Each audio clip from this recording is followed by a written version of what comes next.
Hello, I'm Margot Politis. Welcome to Study English IELTS Preparation. Have you ever wished you knew more words when you were reading or listening? Well, today we're going to show you how you can, just by guessing. It will take a little bit of effort, but you can learn strategies to help you guess the meaning of words you may not know. One of the strategies is using context to guess unknown words. But what is context?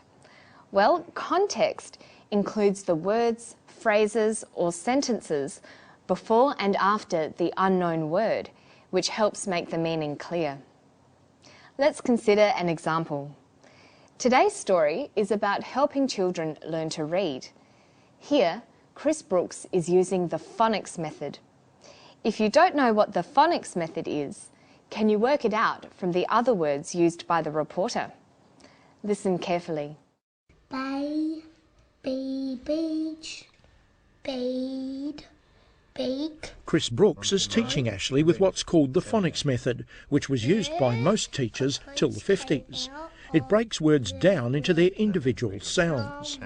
Well, as you've seen, Sonia, what we've done is we've worked with some letters that have a variety of sounds. So the letter C had two sounds, the K sound and the S sound. And you can see they're colour coding, one's purple and one's black.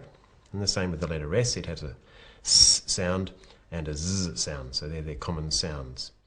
The reporter uses the following words and phrases: teaching, phonics method, used by teachers, and breaks words down into their individual sounds.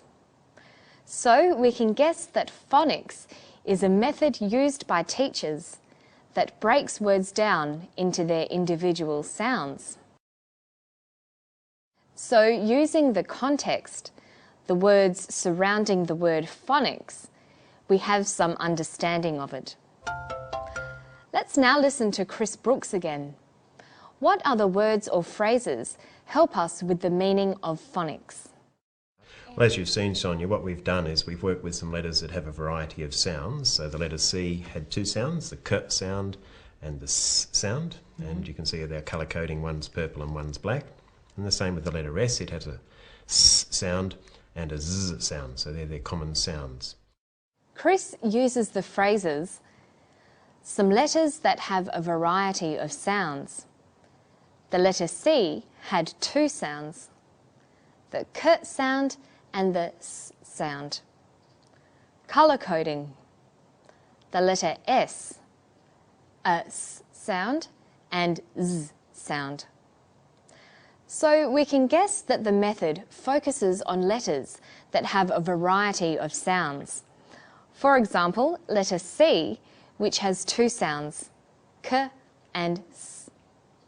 We also know that colour coding is used to help recognise common sounds, and that the letter S has a S sound and Z sound. So we have quite a bit of information about phonics now. From the various contexts we've listened to, can you guess the meaning of the word phonics? How would you define it? Here's a possible guess. Phonics is a method that teaches people to read by learning to recognise the sounds that letters represent. Remember, you don't always need a dictionary to find the meaning of a word. Using the strategy of guessing the meaning of a word from the context helps with your ability to understand, partly because you stay focused on what you're listening to. It also helps build your vocabulary because you're more likely to remember the word. This skill is very helpful in the IELTS listening test because you won't have a dictionary to assist you. Here's a quick test to try out your skills. Can you guess the meaning of the highlighted words from the context? Statistics show that over 1/8 of the adult population in developing countries is illiterate. Governments have set up educational centres to teach this group to read and write. What does illiterate mean? We know that it's an educational matter related to teaching people to read and write. and that it's a large problem in developing countries. Illiterate would mean not able to read or write. Here's another one. John loved singing, so he auditioned for all the musicals. The directors liked the way he sang. What does auditioned mean? We know that John loves to sing, and he sang for directors, the people directing the musicals. So from this we can guess that auditioned means performed a song for directors to judge whether someone is good enough to be in their show. Okay, now we're going to have a look at the verb to be. To be usually functions as an auxiliary verb, but sometimes the verb to be can function as the main verb. That's when it links the subject and an expression that describes the subject. For example, look at this sentence. Chris is a phonics teacher.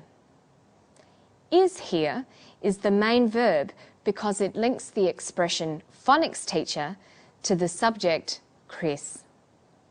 Okay, the reporter quotes children's author Mem Fox on literacy.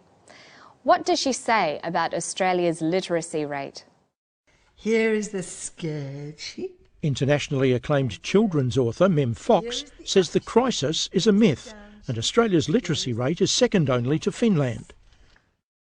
Mem Fox says the crisis is a myth.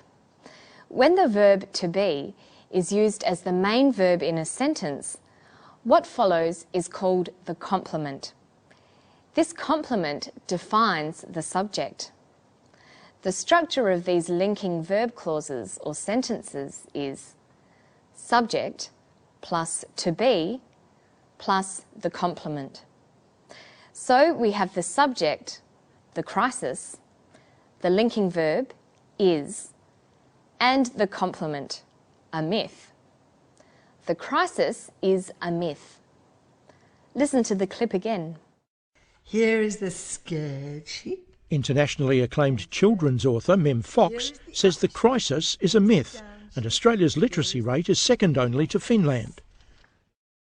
Australia's literacy rate is second only to Finland. Let's look at the structure of the sentence. The subject is Australia's literacy rate. We have a form of the verb to be, is, and then the complement, second only to Finland.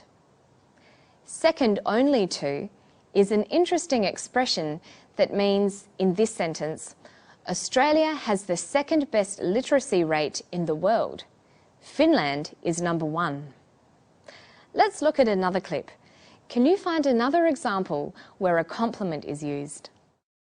She says we've achieved that by using a range of reading techniques, including phonics. But phonics alone isn't a magical cure for reading problems. She says phonics isn't a magical cure. The subject is phonics. The verb to be, isn't, short for is not. And the complement, a magical cure. And that's all for today's Study English. Let's review what we've looked at. We've talked about looking at context to guess the meaning of words. And then we looked at using the verb to be to link subjects and their complements. Don't forget to visit our Study English website to find out more. It's at abcasiapacific.com/studyenglish. That's all for today. I'll see you next time for more IELTS preparation. Bye-bye.